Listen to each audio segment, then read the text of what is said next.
have spent quite a lot of time playing Skyrim. On my most recent game, I wanted to feel a difference from all the other games I had initiated and left abandoned, so I decided to be a non-fast travel one. And so it was. I found myself walking across Skyrim. I got quite obsessed with discovering different places, which entertained me and distracted me from the mission I was following. But as I got more and more immersed into the Elder Scrolls universe, I started thinking about Skyrim geography. At first, it stood out to the quite eventful map. There's pretty much something to do no matter where you go, whether it's a Daedric mission, a cave with a chest containing a good piece of armor, or a lost hideout whose beauty will astonish you. Furthermore, the different variations of biome and climate also stand out and contribute to that sense of actually traveling, from the fall forests in the Rift to the swamps of Shalmark. However, just as I found myself staring at this map, I noticed some non-practical things. I am referring, of course, to the Hold borders, especially one Hold border in particular, which was quite remarkable for its incoherence. I'm talking about the Pale border, although there are also a couple of other Hold borders that are also worth talking about. Before I make my point, it will be better if I go over what are the Holds and what are its uses in Skyrim. The province of Skyrim is divided into 9 different Holds, basically Skyrim's first level of administrative division, like for example states in the USA. Each of these Holds has a city as its capital, that's to say its center of power, where the Jarl, the government, is located. This city usually being the only one and therefore biggest city in all of the Hold, which the Hold, apart from the major city, also comprises a fair chunk of countryside and even some small villages, depending on the Hold. The use or autonomy of the Holds is basically reduced only to the judiciary level, although they get their fair bit of importance in politics, especially in the Civil War campaign. Depending on where you committed a crime, the Hold responsible for the area will be the one to take care of the incident, no matter where in the Hold you committed it. And when caught, you'd be transferred to the local prison, located in the capital of the Hold, in case that you don't have enough gold or don't want to pay the fee imposed by the guard. But back to the point, it is logical that in order to facilitate the judiciary process, each piece of land is inside the Hold from where its capital is closest to, or at least that it follows some sort of geographic pattern. That is to say that if, for example, there is a point quite close to the Hold capital, but a mountain range stops any path from getting there, that point is transferred to the nearest Hold capital when following a path. That's when the Pale border comes in. When you observe the Pale Hold borders, with its capital city being Dawnstar, you'll notice that there are some areas that get pretty close to Whiterun, the city, not the Hold borders, and some other areas also get quite close to Windhelm. This doesn't correlate at all to what I have just explained. The player can commit a crime in a place just outside the walls of Whiterun or Windhelm, and the guards that will need to take care of the crime will be the ones from the Pale, and they will have to carry you all the way down to Dawnstar. Completely unpractical. That's why I've decided to take matters into my own hands and fix the whole borders of Skyrim. Let's start with the borders that I leave right as they are. First of all, Havingar, with Solitude being its capital. All the territory of Havingar is quite isolated from the rest of Skyrim by a river. As well, from practically any point of the Hold, the nearest city is Solitude. Therefore, I'd leave it as it is. The next Hold is the Reach, which I consider to be one of the best designs in Skyrim. The Reach is quite a unique place. It's got their native inhabitants, the Forsworn, and a biome that you won't find anywhere else, sort of a pit canyon biome. Again, Markarth is the nearest city to practically any point in the Reach. Up next, Falkreath. Again, a unique biome, with pine forests being present in nearly all of the Hold, which at its turn is surrounded by mountains in the south, east, north and west. The nearest city in almost all places is Falkreath. As the last of the Holds I wouldn't change, we find the Rift, one of my personal favorite places in Skyrim and also one of the most isolated. The Fall Forest is also a unique biome to the Rift. At this point you'll have realized that almost every Hold is home to a unique biome. However, not every place in the Rift has as its nearest capital Riften. For example, the village of Ivarstead is nearer to Whiterun or Falkreath than to Riften.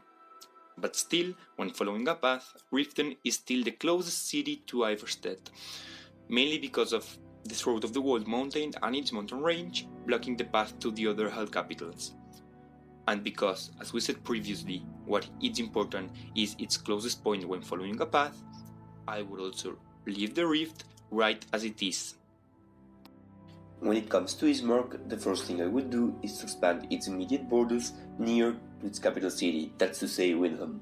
So for example, starting on the estuary of this river, I would just follow up to this path and then continue just about till we get to Lake Yogrim. There I would just follow its shores and then get to the ladder of these mountains till we reach its current borders. Once we get here, I would just follow its current borders and leave the rest of the Hold of Windhelm right as it is.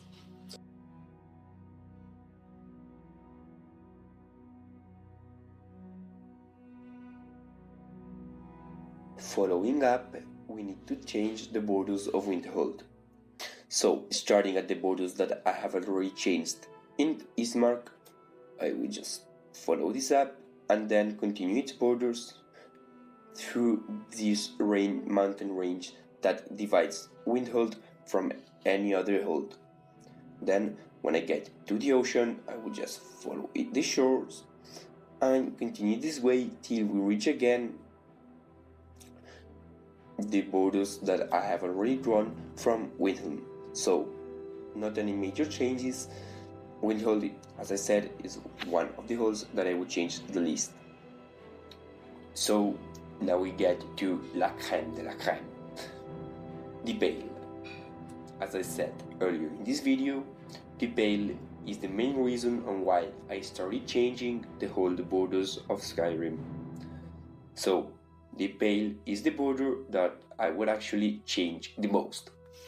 With this being said, before changing the borders of the Pale, I need to say that its main reason for me changing its borders is mainly the southern border of the hold, the border with Whiterun, where a vast plain with snowy forests extends until Dawnstar.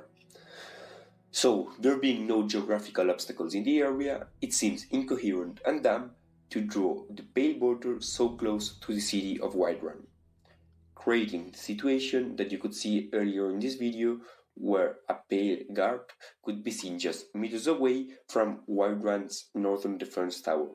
With this being said, it is obvious that the first thing I will change is this southern border, and I think that a better limit to the Pale southern border would be a halfway point between Dawnstar and Whiterun, and that would be somewhere over here. So, starting here, I would just reach this current border and then just follow this mountain range as I have done previously in other holes.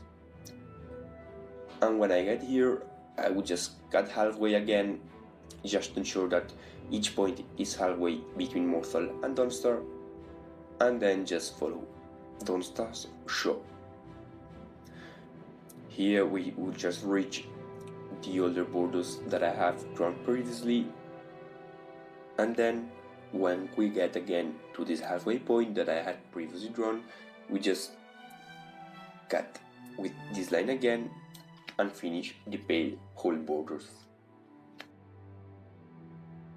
After having done the Pale, Hjalmark comes next. As I have done plenty of times by now, we must, unsurprisingly, realign Hjalmark's new borders with mountain ranges by crossing them through the middle.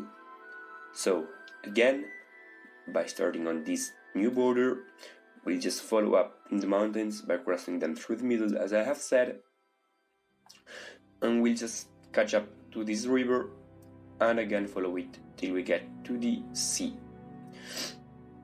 Now we follow the shores of these swamps, this swampy region, and just reach the previously drawn borders. Finally, the last hold that's left to update is Whiterun's borders.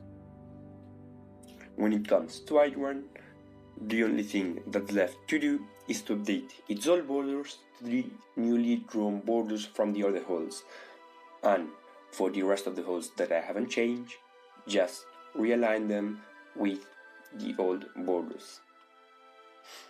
So, for example, by starting here, we'll just follow, as I said, the old borders,